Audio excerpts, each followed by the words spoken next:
Les invito a que vayamos a Isaías, al capítulo 55, y vamos a leer ese capítulo tan hermoso. No es extenso, son 13 versículos, pero tiene mucha sustancia. Isaías capítulo 55, comenzando en el versículo 1, dice, si lo tienen, pueden seguirme: a todos los sedientos, venid a las aguas, y los que no tienen dinero, venid y comprad y comed. Venid, comprad sin dinero y sin precio vino y leche. ¿Por qué gastáis el dinero en lo que no es pan, y vuestro trabajo en lo que no sacia? Oídme atentamente y comed del bien, y se deleitará vuestra alma con grosura. Inclinad vuestro oído y venid a mí. Oíd y vivirá vuestra alma. Y haré con vosotros pacto eterno, las misericordias firmes a David. He aquí que yo lo di por testigo a los pueblos, por jefe y por maestro a las naciones. He aquí llamarás a gente que no conociste, y gentes que no te conocieron correrán a ti por causa de Jehová, tu Dios, y del Santo de Israel que te ha honrado. Buscad a Jehová mientras pueda ser hallado. Llamadle en tanto que está cercano.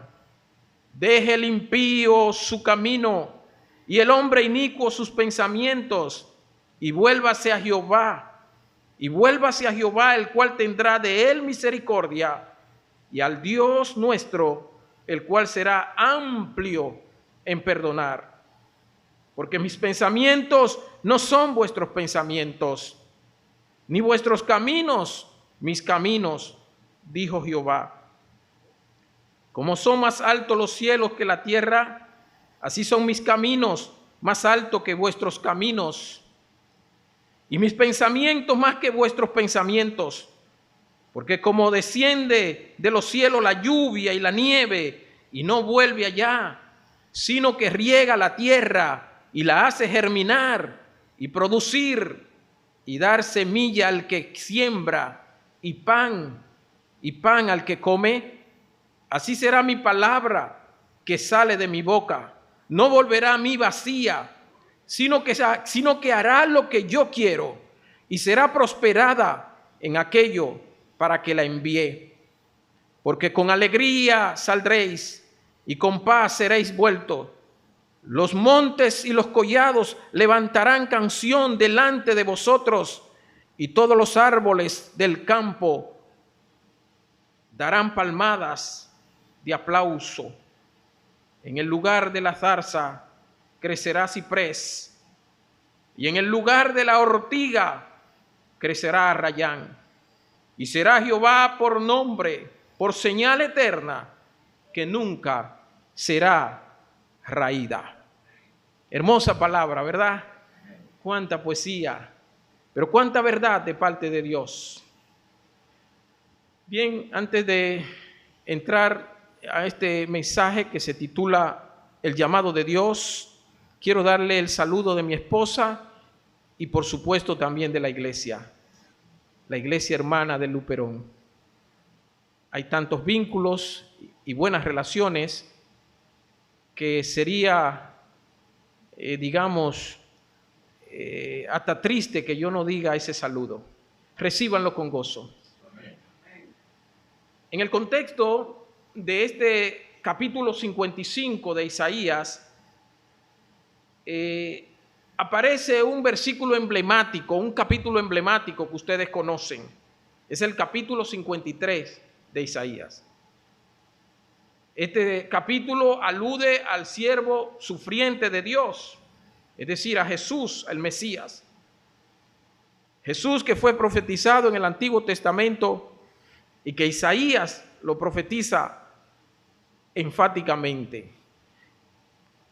Hace que este pequeño capítulo capítulo 55 de 13 versículos que hemos leído se constituye en una fuente de gracia, en una fuente de gracia, en una fuente de vida para el pecador que se arrepiente.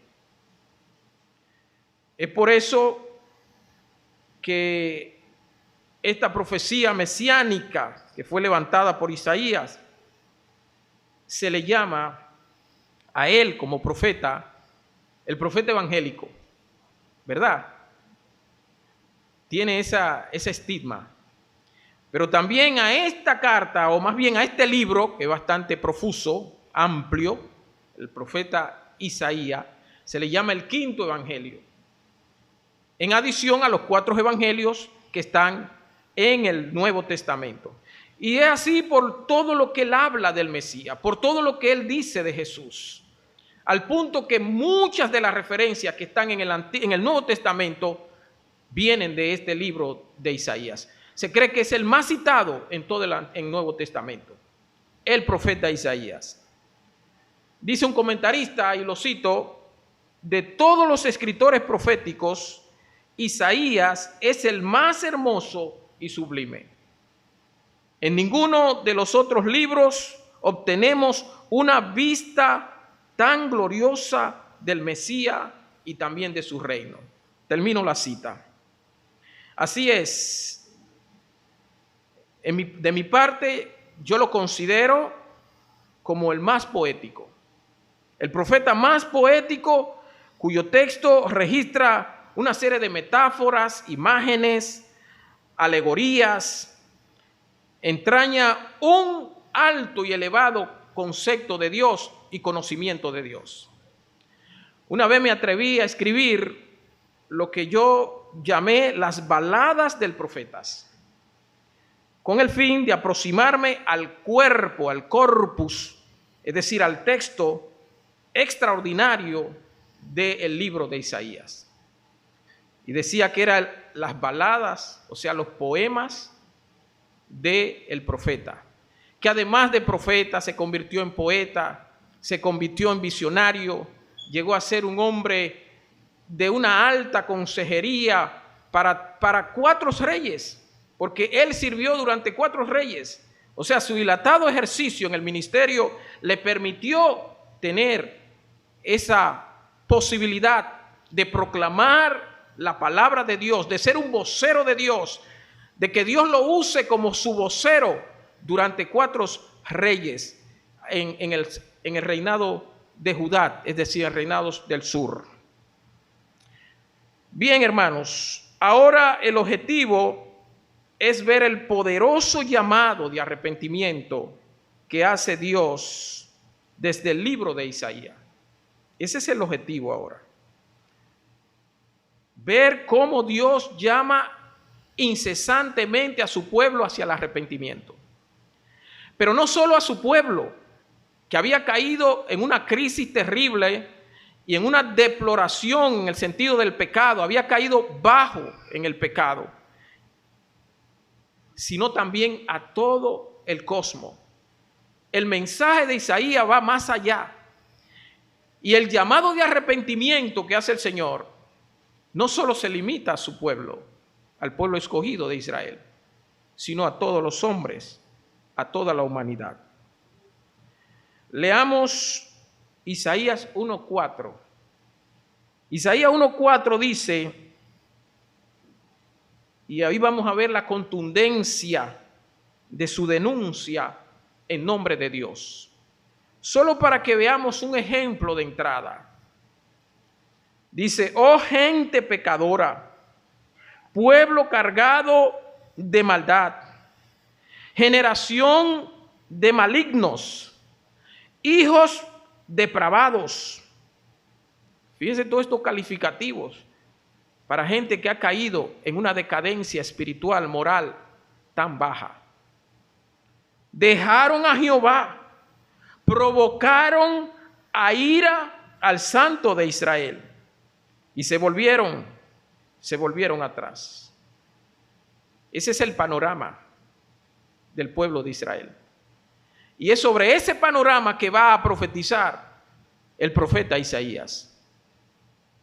Lo primero que debemos ver es la invitación de Dios, tal como se dice en este capítulo 55 del 1 al 7, ¿verdad?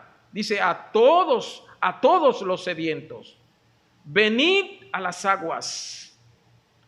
Y los que no tienen dinero, venid, comprad y comed. Venid, comprad sin dinero y sin precio vino y leche. El 7 dice, deje el impío su camino y el hombre inicuo sus pensamientos y vuélvase a Jehová, el cual tendrá de él misericordia, y a Dios nuestro, el cual será amplio en perdonar. Es el llamado que hace Dios a todos los sedientos.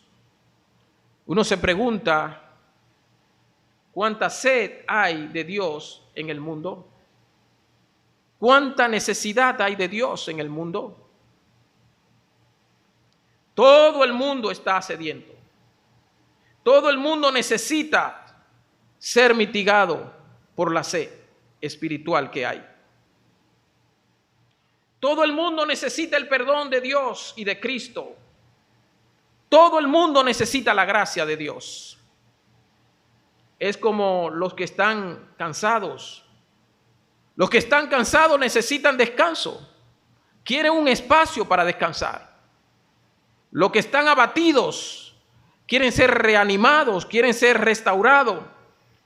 Los que están turbados por el afán, por la ansiedad, por el agitado mundo en que se vive, necesitan tener tranquilidad. Se trata de un llamado cósmico, un llamado a todo el universo, un llamado global a todas las personas, a hombre, a mujer, a todo el mundo, porque todo el mundo está caído y todo el mundo está en pecado, afectado por el pecado y por la maldad. Si analizamos detalladamente la invitación de Dios para alcanzar la salvación que Él propició a través de Jesucristo, la salvación de nuestra alma, resulta impresionante ver estos versículos. La manera tan tierna, tan directa, la forma tan cercana en que Dios llama al sediento para que se encuentre con Él. Todo el que está sediento, venid, venid a las aguas, hay abundancia, venid a mí, todo el que está necesitado. Y si pudiera existir un estorbo, un obstáculo que suponiera que va a impedir el encuentro con Dios, Él le dice, no tienen que pagar nada. Es sin dinero y sin precio. Usted no tiene que buscar recursos como ahora que todo le cuesta. Usted se para en una esquina o en una calle y aparece alguien diciendo, tiene que pagarme. Pero eso es libre, es la calle. No, pero yo estoy aquí que yo me gano mi pan. Tiene usted que darle algo al pobre infeliz, porque ya está multado. Ese es el mundo, ¿verdad? Esa es la calle que estamos viviendo. Pero aquí dice sin precio, sin dinero, venga. Porque está abierta esa posibilidad de la salvación en Dios. Amados hermanos y amigos, acceder a esta invitación sin dinero, sin precio, significa valorar todo el costo de la salvación que el Señor ha provisto para nosotros. Significa valorar lo que comprende la entrega que hizo Dios de su Hijo. Dios se caracteriza por ser un Dios dador. Dios se distingue por dar, y Él dio a su Hijo unigénito como propiciación para salvación a todo aquel que cree. Todo. Isaías 53, 5 y 6 dice, mas Él herido fue por nuestras rebeliones, molido por nuestros pecados, el castigo de nuestra paz fue sobre Él, y por su llaga fuimos nosotros curados. todos nosotros nos descarriamos como ovejas, y cada cual se apartó por su camino, mas Jehová cargó en él el pecado de todos nosotros. Eso tiene un valor extraordinario. Ese es el porqué de la invitación de Dios. Esas palabras, esos versículos narran el porqué de la invitación de Dios hacia la humanidad. En esta sociedad capitalista y de un capitalismo salvaje, de un consumismo voraz, feroz, resulta imposible comprar sin dinero y sin precio. Todo cuesta aquí, hasta la respiración. Sin embargo, en el Evangelio de Jesús, las buenas noticias de Dios urgen al sediento, al hambriento espiritualmente, a disponer del agua, del vino, de la leche y del pan, gratuitamente. No le cuesta nada. Eso es lo que dice el Señor aquí. Vengan y serán alimentados, serán saciados, su sed será mitigada y usted va a tener paz en Cristo Jesús. Juan 7:37 dice: si alguno tiene sed, venga a mí y beba. Y ese beber es gratis. Solo es que usted vaya. La invitación la está haciendo el Señor Jesús. Si alguno tiene sed, y todos tenemos sed espiritual, venga y beba. Y en 1 de Pedro 2:2 dice: desead como niños recién nacidos la leche espiritual, no adulterada, para que por ella crezcáis para salvación. Jesús es el Cordero de Dios que quita el pecado del mundo. Él pagó el precio de nuestros más horrendos pecados. Él pagó el precio. Jesús fue crucificado. Isaías dice que como cordero fue llevado al matadero, y como oveja delante de sus trasquiladores, enmudeció y no abrió su boca. Qué bueno que ahora tenemos agua suficiente para saciar nuestra sed. El vino que nos otorga el deleite espiritual y que simboliza el gozo de la salvación. La leche, que es la palabra que nos alimenta nuestra vida espiritual. Dice el Señor: oídme atentamente y comed del bien, y se deleitará vuestra alma con grosura. El resultado de la salvación de Dios es una vida bendecida, es una vida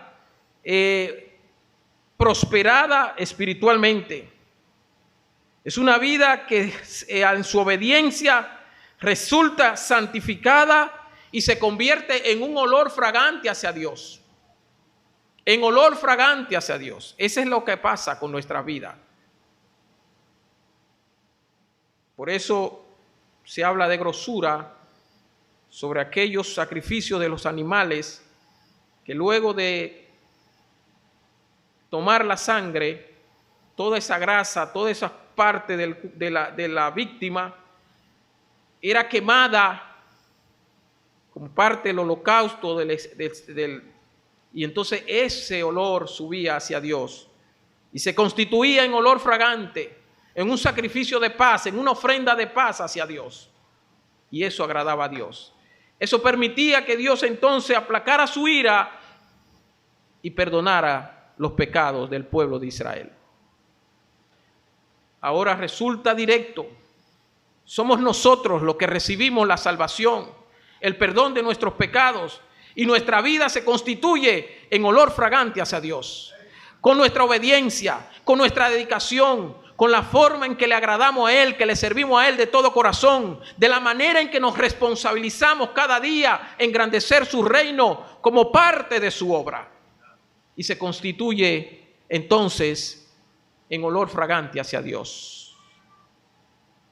Un alma restaurada, un alma guiada por el Espíritu Santo, la cual vivirá eternamente y para siempre, porque eso es lo que ha ofrecido el Señor. Ese es el gran llamado de Dios hacia el pecador ahora, y es un llamado urgente, es un llamado de muerte o de vida o muerte, es un llamado necesario, permanente que tiene Dios hacia el pecador. Si leemos los versículos 6 y 7 del 55, dice: buscad a Jehová mientras pueda ser ¿qué? Hallado, lo que significa que puede cerrarse, que se va a cerrar, que hay un espacio que está abierto, pero que llegará un momento en que puede dejar de estar ahí. Llamarle ahora que está cercano, el Dios cercano que está ahí, llamarle, buscarle. Y el 7 dice: deje el impío su camino y el hombre inicuo sus pensamientos, y vuelva hacia Jehová, el cual tendrá de él ¿qué? Misericordia, y al Dios nuestro, el cual será amplio en perdonar. La capacidad de Dios de perdonar es amplia, su misericordia es eterna. Los pensamientos de Dios, como dice el 8, porque mis pensamientos no son vuestros pensamientos, ni vuestros caminos mis caminos, dijo Jehová. Y el 9 dice: como son más altos los cielos que la tierra, así son mis caminos más altos que vuestros caminos, y mis pensamientos más que vuestros pensamientos. Y mire la metáfora que usa aquí el profeta. Porque como desciende en los cielos la lluvia y la nieve, y no vuelve allá, sino que riega la tierra y la hace germinar y producir y dar semilla al que siembra y pan al que come. El proceso natural de la producción que se da por la lluvia que el Señor envía. Y hoy estamos pidiendo lluvia, ¿verdad? Tenemos una sequía estacionaria en este país que solo puede durar 2 o 3 meses, pero que en República Dominicana siempre hace crisis. Y hace crisis porque no prevemos. Pero el Señor va a mandar la lluvia, porque Él prometió que va a llover siempre, que va a haber lluvia. Pero aquí siempre sucede esto: hay sequía. Pero qué bueno que al Dios que le servimos es un Dios de la lluvia. Y Él dice que esa lluvia va a llegar, y así es su palabra, así son sus pensamientos, que producen y que dan pan al que siembra, y al que germina le da también pan. O sea, es una producción permanente que el Señor da para bienestar de su pueblo, de sus hijos y de su obra. Jeremías 29:1 dice: mis pensamientos, dice que el Señor tiene pensamientos de paz y no de mal, para daros el fin que esperáis.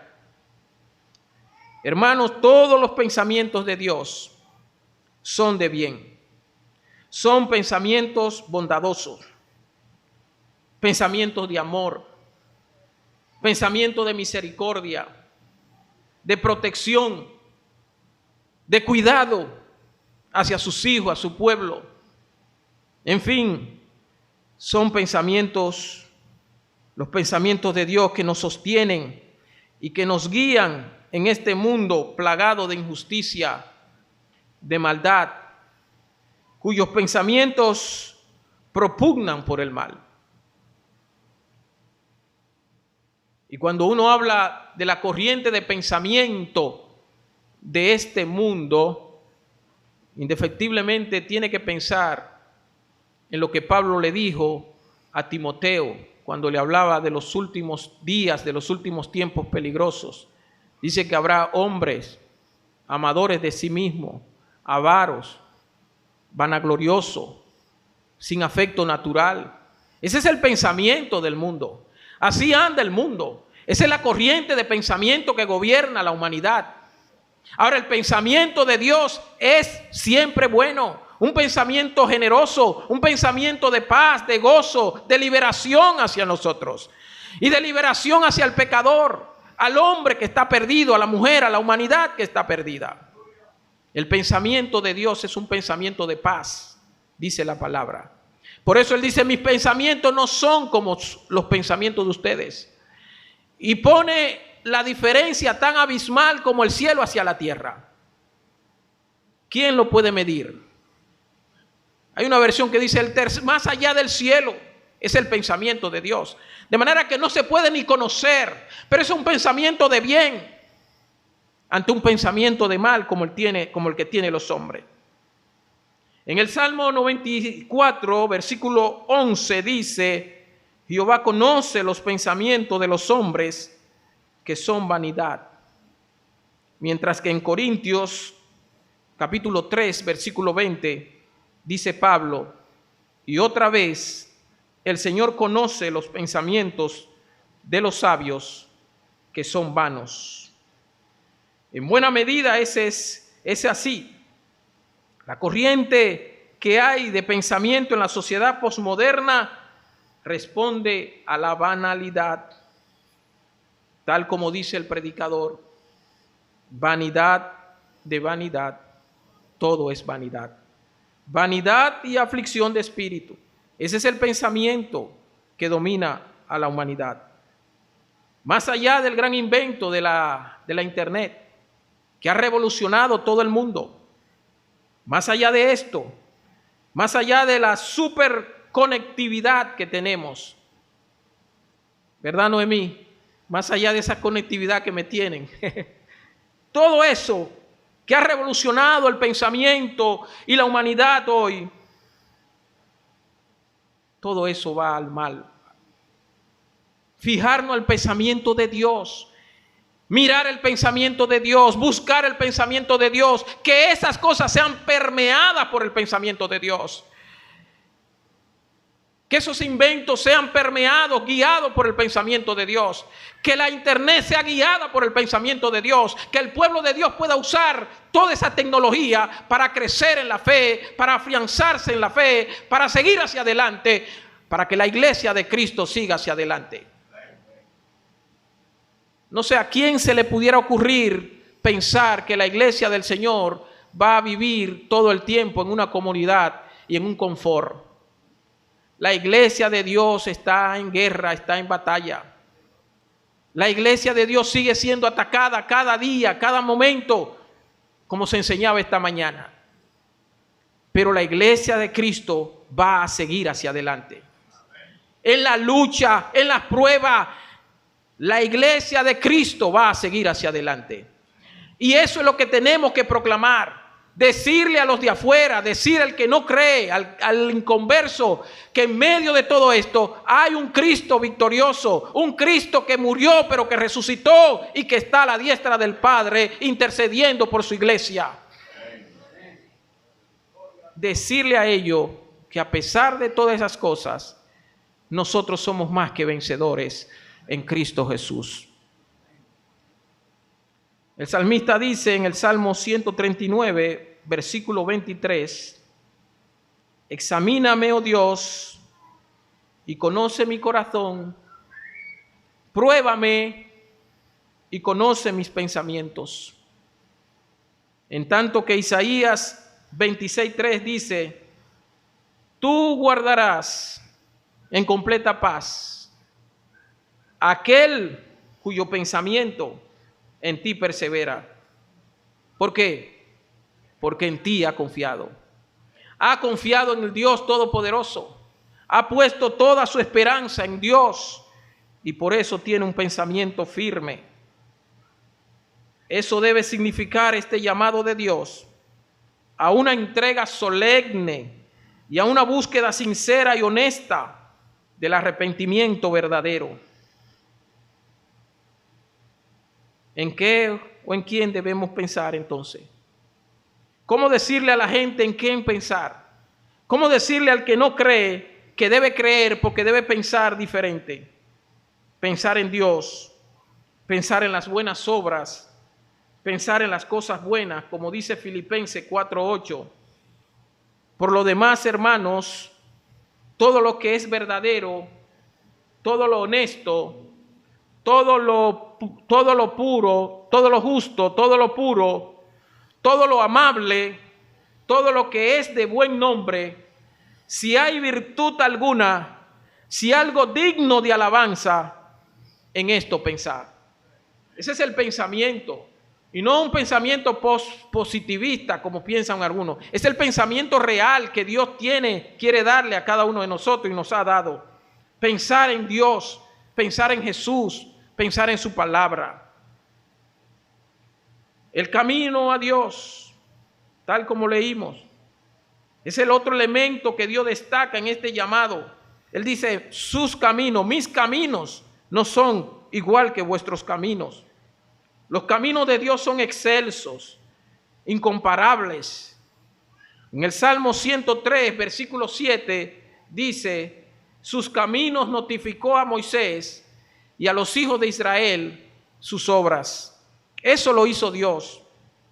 Ahora bien, amados hermanos, en relación a los caminos, la acepción o el significado más bien tiene que ver con las acciones de Dios, con lo que Dios hace a favor de su pueblo, con lo que Dios hace a favor de sus hijos, más que con el camino o los caminos en términos de trayecto o de vía por donde caminar o transitar. Aquí se habla sobre los planes de Dios. Tiene que ver con la accionar de Dios a favor de su pueblo, el pueblo de Israel, pero a favor de su iglesia, que fue comprada a precio de sangre por Cristo Jesús.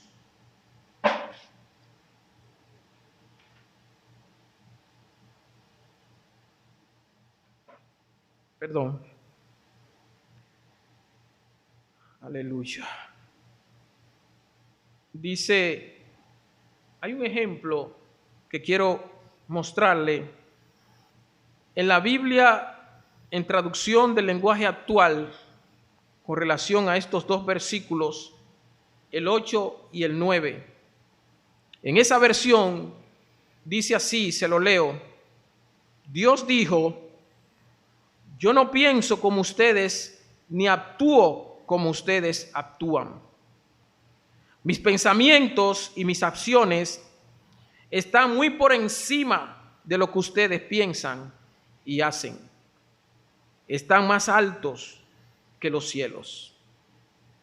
Me parece que esta traducción muestra fielmente o más claramente lo que significan los caminos de Jehová, los caminos de Dios. Tiene que ver con la acción de Dios. En consecuencia, he colocado en este punto el camino a Dios antes que los caminos de Dios. Ese que se destaca en el capítulo 53 de Isaías respecto al Mesías, Jesús inmolado, quien dijo, yo soy el camino, la verdad y la vida, y nadie viene al Padre si no es por mí. Jesús es el único camino para llegar al Padre. No hay atajo, no hay otra vía. Jesús es el camino y para eso Él vino. El que no tiene un encuentro personal con Jesús todavía no le ha amanecido. El que no tiene un encuentro personal con Cristo todavía no ha tenido un encuentro, una salvación real en su vida. Tiene que encontrarse con Jesús. Tiene que tener un encuentro personal con Cristo y rendir su vida y decir, Jesús, entra a mi corazón y forma parte, gobierna mi corazón. Y ya no vivo yo. Y ya no vivo yo. Más vive Cristo en mí. Así tiene que ser. Y lo que ahora vivo en la carne, lo vivo para Él, para agradarle a Dios, para servirle a Dios, para gozarme en Dios, para recibir de Dios toda la gracia que Él tiene para nosotros. Su palabra, esa palabra bienhechora de Dios, viene a cumplir su propósito para ejecutar su voluntad. Dice un comentario, y así lo cito: la palabra de Dios también producirá sus resultados señalados y cumplirá los propósitos espirituales de Dios. En cuarto y último lugar está la palabra de Dios. Como dicen los versículos 11 al 13, dice: así será mi palabra que sale de mi boca. Hermana Rosa, ese versículo, ¿verdad? ¿Quién me lo dijo ahorita?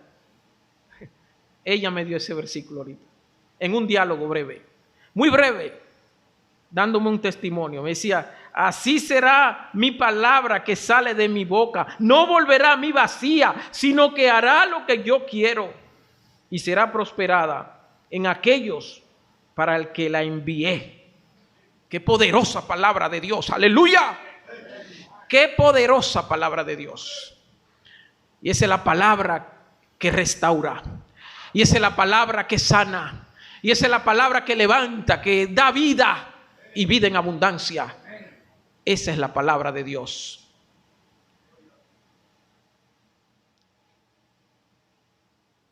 Esto tiene un contenido muy profundo, hermanos. Uno no sabe ni cómo a veces explicar esas cosas.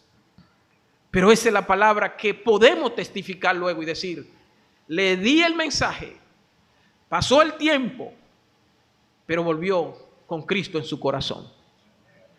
Porque pensó en ese mensaje, porque el Señor hizo su trabajo, porque el Señor dijo: mi palabra no va a volver vacía, sino que va a hacer lo que yo quiero en esa persona. Y así sucedió. Hay esperanza en el pueblo de Dios. Es un poema de esperanza que eleva el corazón y certifica el poder glorioso del Evangelio de Jesucristo, impactando más de 2000 años a toda la humanidad, y que será eternamente y para siempre el mensaje de Dios, el Evangelio de Cristo, impactando, transformando vida, haciendo lo que Dios quiere que haga, reuniendo un pueblo. Ninguna otra religión, ninguna otra filosofía, ninguna ideología puede cambiar radicalmente a la persona y hacerla una nueva creación, como lo hace Jesús a través de su palabra. La palabra de Dios es poderosa para cambiar y para regenerar. Y esa es la palabra de verdad que se revela mediante el Espíritu Santo, nuestro corazón y al corazón del pecador, para cambiarlo, alimentarlo y darle una nueva razón de ser y de existir. Jesús es el Verbo, Jesús es la palabra hecha carne. El mismo Isaías fue testigo de eso cuando experimentó su salvación y su llamado. Él fue llamado y dice que él tenía labios inmundos y que habitaba en un pueblo que también tenía labios inmundos. Imagínense lo que puede suceder esto. Cuántas cosas salían de esa boca. Pero el Señor transformó a Isaías. Dice que le pasó un carbón rojo encendido por sus labios, porque el Señor iba a usar esos labios para proclamar su palabra. ¿Y de qué manera lo hizo? ¿Con cuánta potencia? ¿Con cuánta capacidad? ¿A qué nivel? Al nivel más alto. Él usó a Isaías para proclamar su palabra. En Romanos 10:17 dice: Así que la fe es por el oír, y el oír por la palabra de Dios. Y en Hebreos 4, 12, 13 dice la palabra, porque la palabra de Dios es viva y eficaz, y más cortante que toda espada de dos filos, y penetra hasta partir el alma y el espíritu, las coyunturas y los tuétanos, y discierne los pensamientos y las intenciones del corazón. Y no hay cosa creada que no sea manifestada en su presencia. Antes bien, todas las cosas están desnudas y abiertas a los ojos de aquel a quien tenemos que dar cuenta. Una palabra que todo lo escudriña, todo lo examina, todo lo trata. Decía el teólogo Francis Schaeffer que Dios está presente y no está callado. Y si Dios está presente y no está callado, algo va a suceder. Vendrá la transformación. Va a venir el cambio, pero no el cambio cosmético, pero no el cambio que dicen los hombres que hacen. El cambio espiritual radical. Una vida nueva, una vida transformada, una vida conforme al corazón de Dios, conforme al propósito de Dios, a los planes de Dios, porque sus pensamientos son de bien para nosotros. En conclusión, hermanos, la invitación de Dios nunca debe ser rechazada. Nunca debes tomar esa invitación como si fuera una invitación cualquiera de esas que se hacen por ahí. Y mire que Dios hace muchas invitaciones, constantemente está invitando a la gente. Pero es muy penoso que la gente tome esa invitación como algo cualquiera, como cualquier cosa. Jesús le dijo al pueblo de Israel qué triste estaba porque no había conocido el día de su visitación. Y qué triste saber que muchas veces el Señor llama a una persona y le dice, tiene que venir a convertirte, acepta a Cristo como tu Salvador. Y esa persona da esa invitación como algo común y corriente, como cualquier cosa, como un lugar común. Eso yo lo oigo todos los días, o como decía el expositor esta mañana, bueno, eso es bien, sigue ahí, pero yo ahora no lo puedo hacer. Y ponen pretexto para no aceptar a Cristo. Qué triste eso, hermano. Porque lo que tenemos es que clamar por la misericordia de Dios. Que el Señor tenga misericordia de ti. Porque uno no sabe al retroceder qué va a suceder. Solo Dios sabe por qué te está dando ese mensaje de esperanza y esa invitación. Solo el Señor sabe porque Él sabe todas las cosas. Pero nosotros no conocemos el futuro. Esa invitación no debe ser como una cualquiera. Y nosotros como creyentes debemos cada día también valorar esa gracia que hemos recibido de parte de Dios. Sabemos perfectamente el gozo que nos invade al saber que somos hijos de Dios, al que vivimos una vida nueva, que aún a pesar de las pruebas y las dificultades, nosotros sabemos que son cosas pasajeras y que tenemos cosas mejores y que el Señor tiene cosas mejores para nosotros. Que esto es un peregrinaje, que esto es un caminar, pero que lo nuestro está más allá. Hay que escuchar su voz. Y escuchar su voz significa obedecer su palabra y vivir conforme a su santa voluntad. Escuchar la voz de Dios es obedecer. Escuchar la voz de Dios es prevenir. Escuchar la voz de Dios es asegurarse de que las cosas van a caminar mejor. Termino con estas palabras de Isaías, precisamente 45. Versículo 22 al 25. Y esa palabra se la dijo el Señor a su pueblo, un pueblo cautivo en el exilio, que estaba siendo maltratado, que había perdido todo su encanto. El Señor le dice en esta palabra: mirad a mí y sed salvos todos los términos de la tierra.